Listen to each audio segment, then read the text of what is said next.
नमस्कार साथियों, मैं ममता चाहर आपका आपके चैनल में हार्दिक रूप से स्वागत करती हूँ। आज मैं आपके लिए लेके आई हूँ अरस्तु। जैसा कि हमने कल पढ़ा था प्लेटो के बारे में, प्लेटो की हमने पूरी ऑलरेडी सारी थ्योरी डिस्कस की थी। तो आज हम अरस्तु के ऐसे ही उसी बेस पर पूरी थ्योरी डिस्कस करेंगे। ये एक कॉन्सेप्ट विद फैक्ट के साथ एक टॉपिक है। इसको आप हर एग्ज़ाम में यूज़ कर सकते हो। हर एग्ज़ाम में कॉन्सेप्ट क्लियर करने के लिए, फैक्ट रिवीजन करने के लिए, फैक्ट को याद रखने के लिए आप बहुत ही अच्छी तरह से यूज़ कर सकते हो और होप सो आपको ये बहुत अच्छी आएगी। तो आइए चलिए स्टार्ट करते हैं। नेक्स्ट, अरस्तु।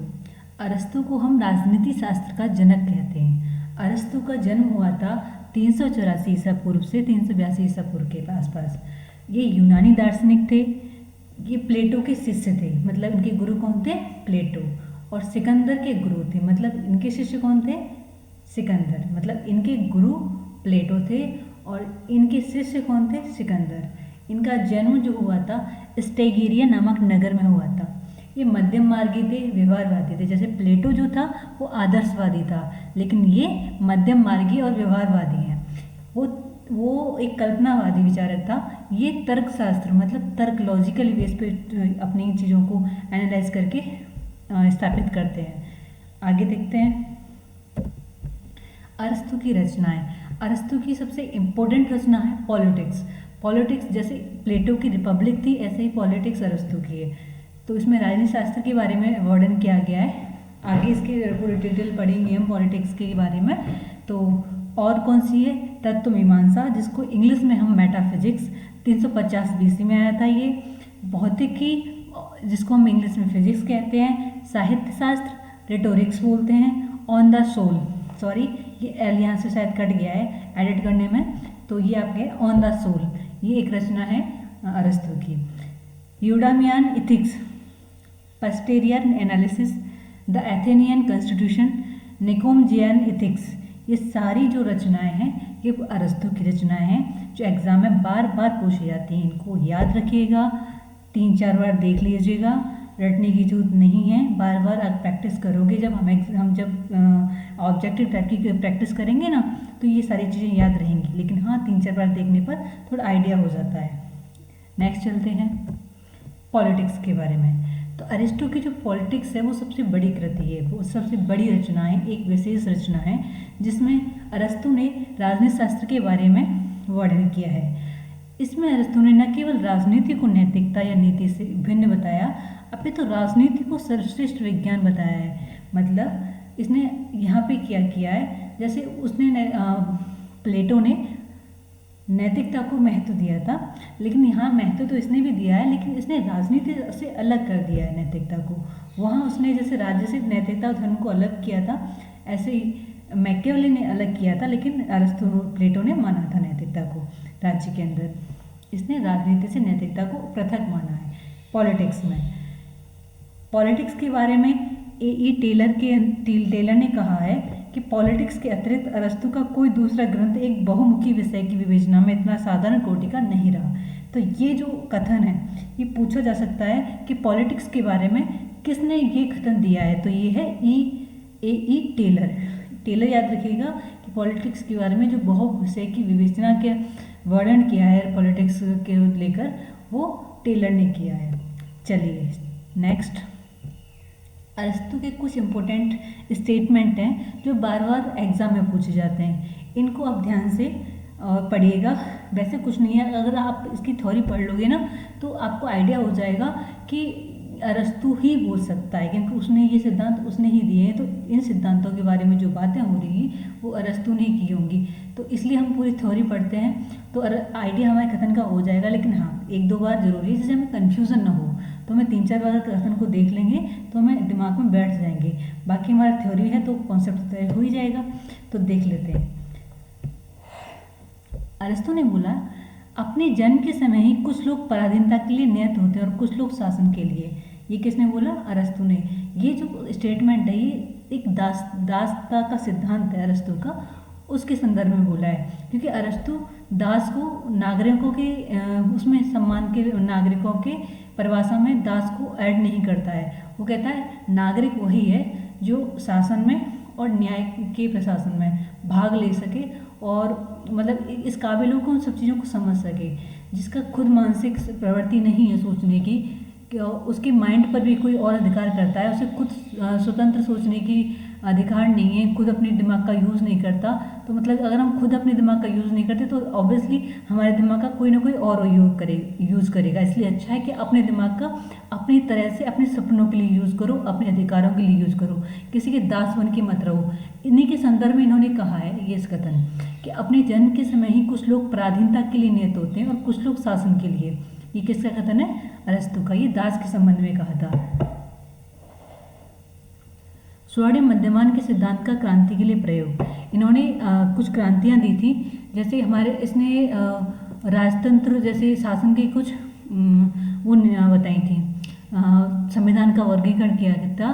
तो शासन के कुछ एक चक्र दिया था जिसमें राजतंत्र, निरंकुश तंत्र, धनिक तंत्र, प्रजातंत्र, ऐसे के मतलब एक के बाद एक आता है।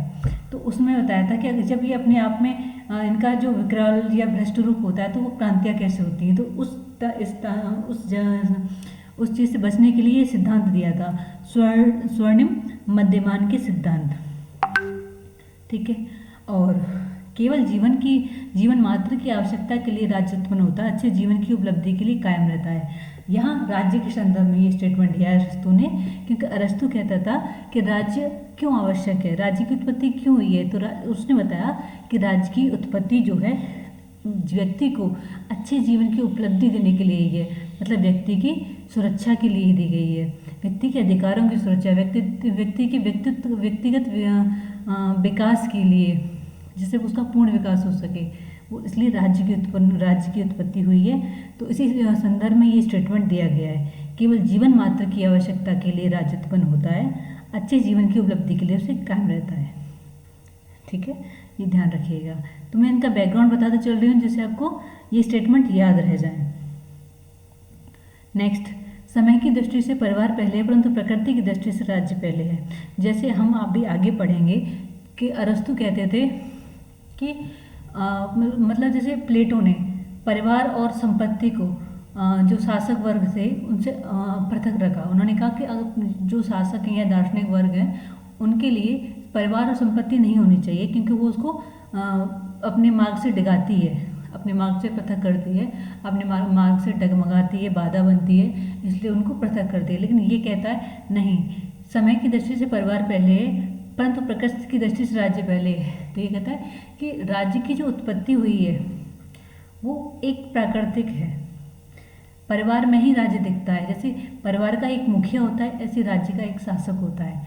तो कहता है जैसे बोलते ना, परिवार पहले आया है समय की दृष्टि से, लेकिन प्रकृति की दृष्टि से राज्य पहले है। तो इस संदर्भ में इसने बात कही है अरस्तु ने बोला ये शक्ति का स्थानांतरण हो सकता है न कि इच्छा का, जो कि संप्रभु है। मतलब शक्ति तो बदलती रहती है लेकिन इच्छा तो संप्रभु, मतलब हमें अपने निर्णय लेने का खुद अधिकार है।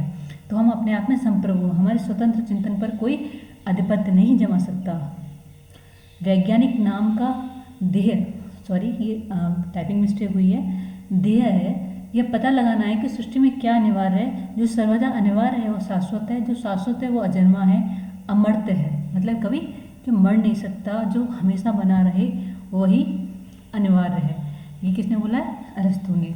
तो ये कुछ थे इम्पोर्टेंट स्टेटमेंट, ये जो हमें याद रखने हैं। आगे चलते हैं।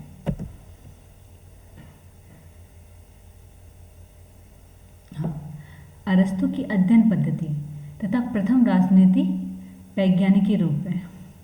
अब अरस्तु की अध्ययन पद्धति पढ़ेंगे, उसके बाद इनका राजनीति वैज्ञानिक के रूप में इन्हें क्यों जाना जाता है। ये प्रथम राजनीतिक वैज्ञानिक के रूप में जाने जाते हैं।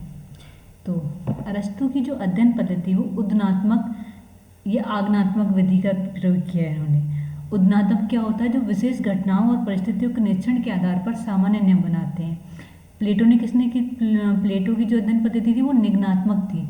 इसकी है आगनात्मक विधि या उदनात्मक विधि।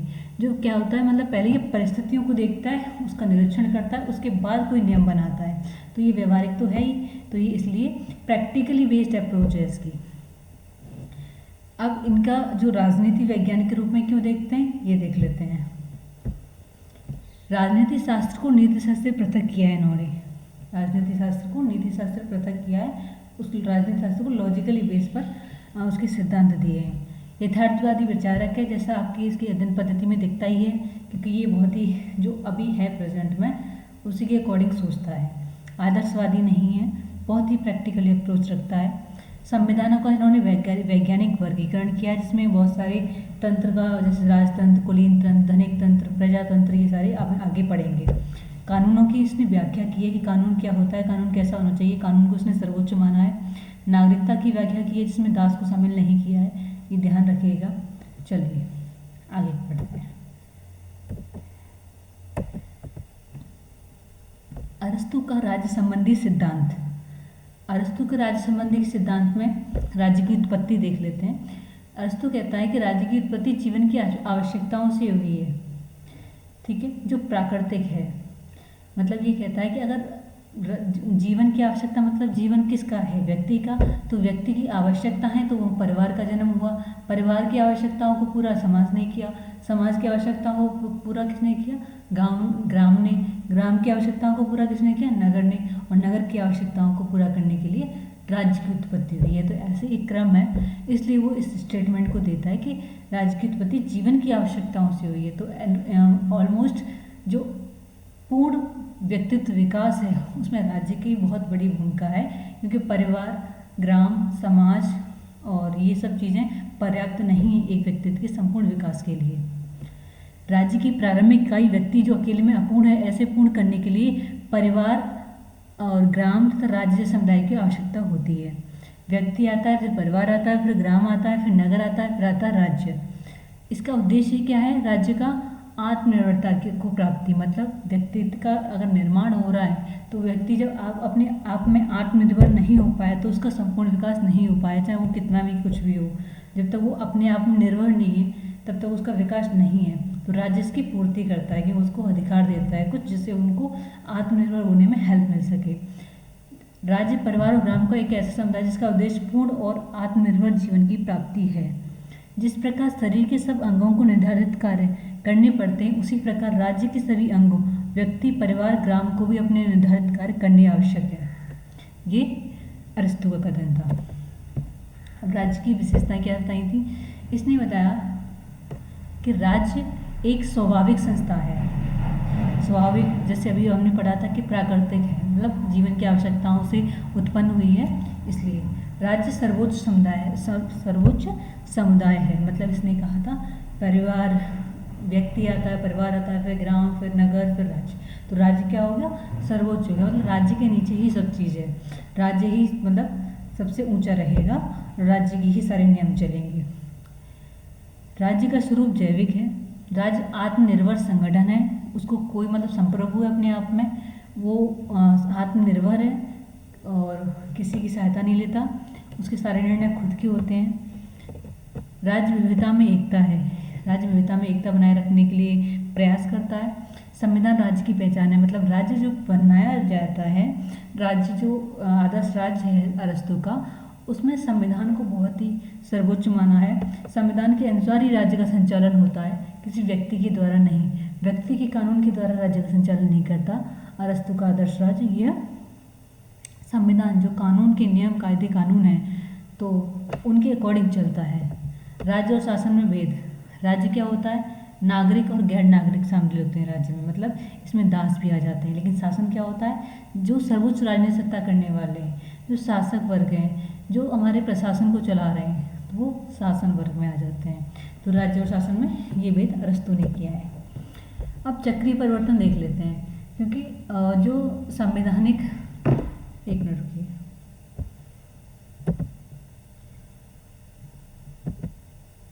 कुछ बताना चाह रही थी मैं आपको, वो चीज़ देख रही थी, चलिए कोई नहीं। हाँ, ये एक जो अरस्तु थे, इन्होंने क्या किया, एक चक्रीय परिवर्तन दिया। इन्होंने कहा था कि शासन का चक्रीय परिवर्तन, संविधान में शासन का चक्रीय परिवर्तन होता रहता है। पहले आता है राजनीति तंत्र, फिर निरंकुश तंत्र, कुलीन तंत्र, धनिक वर्ग तंत्र, पॉलिटी, प्रजातंत्र, ये सब आते हैं, जिसमें प्रजातंत्र को सर्वश्रेष्ठ माना है इन्होंने, ठीक है। और एक और था लास्ट में जो आता है भीड़ तंत्र वाला, इसको निकृष्ट माना है। और पॉलिटी जो हमारा आज का प्रजातंत्र है, लोकतंत्र जो जैसे बोलते हैं, तो जो लोकतंत्र का भ्रष्ट रूप है उसे बोलते हैं प्रजातंत्र। ठीक है, तो उसका चक्रीय परिवर्तन कैसे होता है ये देख लेते हैं। अरस्तु के अनुसार संविधान का सर्वश्रेष्ठ रूप राजतंत्र है, पर जब राजनीति जनहित में मुंह मोड़कर अपने स्वार्थ की सिद्धि में लिप्त हो जाता है, तब नागरिकता निरंकुश तंत्र में बदल जाता है। ठीक है, कुछ समय बाद निरंकुश शासन के अत्याचारी, अब निरंकुश तंत्र बदल गया राजतंत्र। ठीक है, जब वो अपने स्वार्थ के लिए काम करने लगा तो क्या निरंकुश तंत्र बदल गया। लेकिन कुछ समय बाद जब निरंकुश शासन के अत्याचारों से पीड़ित होने के कारण कुछ अच्छे और योग्य व्यक्ति कुलीन तंत्र की स्थापना करते हैं, तो वहाँ क्या है, निरंकुश शासन का जब अत्याचार बढ़ने लगता है तो किसका शासन आ जाता है, कुलीन तंत्रों का। क्यों कुलीन तंत्र, कुछ धनिक वर्ग तंत्र होता है जो कुछ लोगों के हाथों में सत्ता आ जाती है। ठीक है, शासन प्राप्त करने के बाद इन अच्छे व्यक्तियों के सद्गुण अदृश्य होने लगते हैं। मतलब वो एक होता है ना कि जैसे अब हमारी यही सरकार देख लीजिए, किसी भी का भी जब उच्च स्तर तक पहुंच जाता है तो उसका पतन निश्चित है, तो उसमें कुछ ना कुछ कहते हैं ना बुरे लक्षण आ ही जाते हैं, तो उनका पतन फिर शुरू हो जाता है। ऐसे ही यहाँ क्या चक्रीय परिवर्तन है। अब कुलीन तंत्र का पतन हो गया, इसका स्थान धनिक वर्ग तंत्र ले लेता है। फिर कौन आ गया, धनिक वर्ग तंत्र। धनिक तंत्र अपने व्यस्त स्वार्थों की पूर्ति के लिए जनता का शोषण करता है। अब ये भी शोषण करने लगा तो उसके बाद फिर जनता बगावत कर देती है और धनिक तंत्र पॉलिटी मतलब सर्व प्रजातंत्र परिणत हो जाता है। सर्व प्रजातंत्र आज का लोकतंत्र ही है जो जनता के लिए जनता का शासन है। ठीक है, सर्व प्रजातंत्र, इसी को अरस्तु होता है सर्वश्रेष्ठ मानता है सर्व प्रजातंत्र को, और निकृष्ट मानता है इसके बाद जो आएगा प्रजातंत्र भीड़ तंत्र को। पर समय की गति के साथ साथ इसका रूप दूषित होता चलता है, अव्यवस्था फैल जाती है और करिश्माती नेता भीड़ के हितों पर जोर देने लगते हैं, तो वह प्रजातंत्र भीड़तंत्र कहलाने लग जाता है। भीड़तंत्र एक प्रकार का अतिवादी लोकतंत्र है। अरस्तु के अनुसार यह संविधान का निकृष्टतम रूप है। आगे बात समझ में, प्रजातंत्र को उसने क्या बोला है, निकृष्टतम रूप बोला है। इस रूप को प्राप्त करने के बाद संविधान में फिर परिवर्तन होता है और राज्य कोई वीर या सद्गुणी व्यक्ति अपनी सत्ता स्थापित करके कानून के शासन की स्थापना करता है। यह संविधान का राजतंत्र रूप होता है। तो मतलब राजतंत्र से स्टार्ट हुआ और बाद में जो चक्रीय परिवर्तन होके राजतंत्र पर ही आ गया। तो ये हम इसको चक्र में देख लेते हैं। देखिए ये है राजतंत्र, ठीक है, उसके बाद धनिक तंत्र, फिर ये कुलीन तंत्र आ जाता है, सॉरी ये राजतंत्र है, ये निरंकुश तंत्र है, ये धनिक तंत्र आ गया, ये हमारा प्रजातंत्र जो था सर्व प्रजातंत्र, ये हमारा आ गया अभी जो चल रहा है डेमोक्रेसी। ये भीड़ तंत्र है, इसको निकृष्टतम रूप मानता है। फिर उसके बाद मोनार्की, राजतंत्र फिर से आ गया।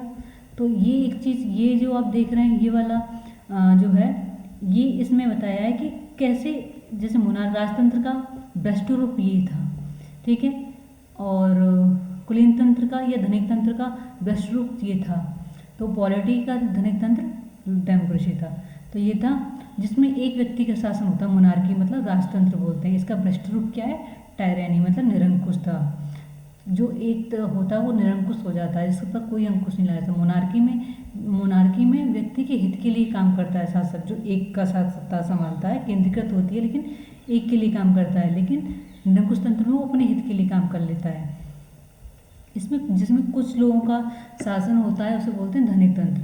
धनिक तंत्र में भी वो धनिक तंत्र तो होता है, कुछ जो कुछ पैसे वाले लोग होते हैं वो एक धनिक तंत्र सत्ता तो स्थापित कर ले, लेकिन वो काम मोस्टली शासन के हित में या राज्य के हित में ही करते हैं। लेकिन जब ये इसका भ्रष्ट रूप बन जाता है, कुछ लोग अपने हित में काम कर लेते हैं, तो ऑलिगोर्की, तो उसे बोलते हैं धनिक तंत्र, ठीक है।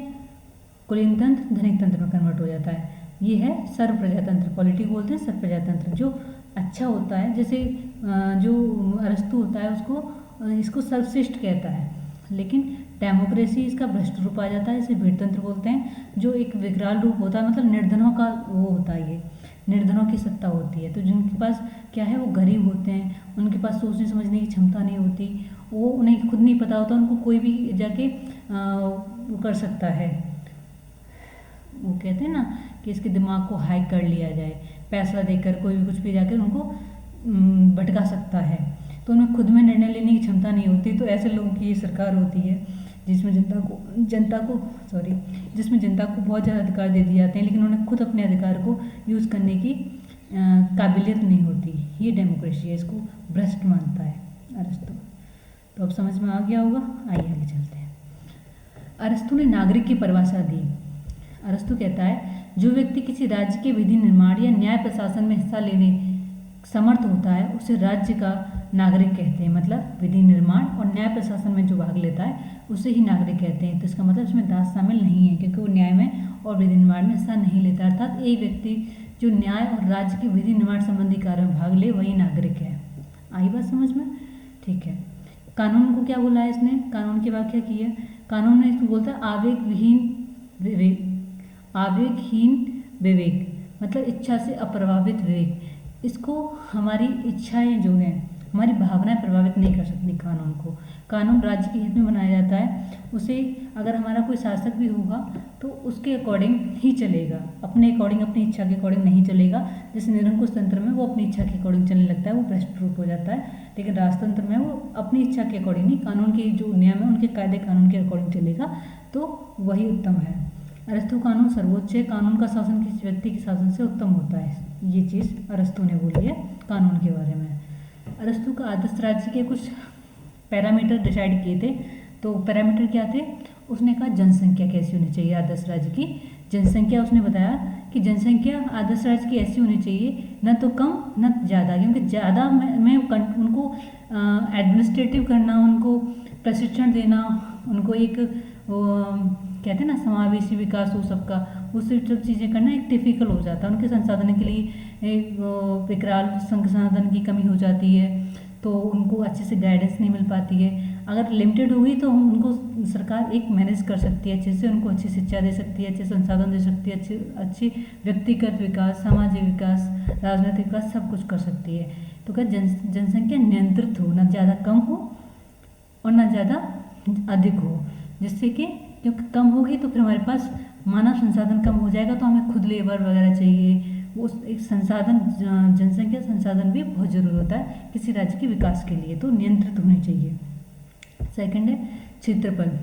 क्षेत्रफल क्या बताया इसने कहा क्षेत्रफल राज्य का न ज़्यादा होना चाहिए न कम होना चाहिए, मीडियम होना चाहिए। एक ऐसा होना चाहिए जिसे राजा एक नज़र में देख सके और उसकी सुरक्षा और सदृढ़ता उसमें कायम रख सके, जिस पर कोई आक्रमण न कर सके, उसको अपने एरिया पर नज़र रख सके। ठीक है, ज़्यादा बड़ा होगा तो उसके कंट्रोल से बाहर हो जाएगा, तो फिर और अदर एक्टिविटी होने लगती है उसमें। तो ऐसा हो कि उसको कंट्रोल किया जा सके। आदर्श राज्य की स्थिति। आदर्श राज्य की स्थिति में इसने बताया कि इसमें जल मार्ग, स्थल मार्ग, वायु मार्ग, सारी चीज़ें होनी चाहिए, जिससे क्या है कि अगर एक देश किसी पे आक्रमण समुद्र के द्वारा करता है तो स्थल मार्ग से उसको रोका जा सके, और स्थल से करता है तो समुद्र मार्ग से उससे लड़ा जा सके। ठीक है, और वायुयान से मतलब अपने और संसाधन बाहर से हम चीज़ें मंगवा सकें, हेल्प ले सकें किसी और की। तो ऐसे एक स्ट्रैटेजिकली स्थिति होनी चाहिए। शिक्षा में इसने कहा था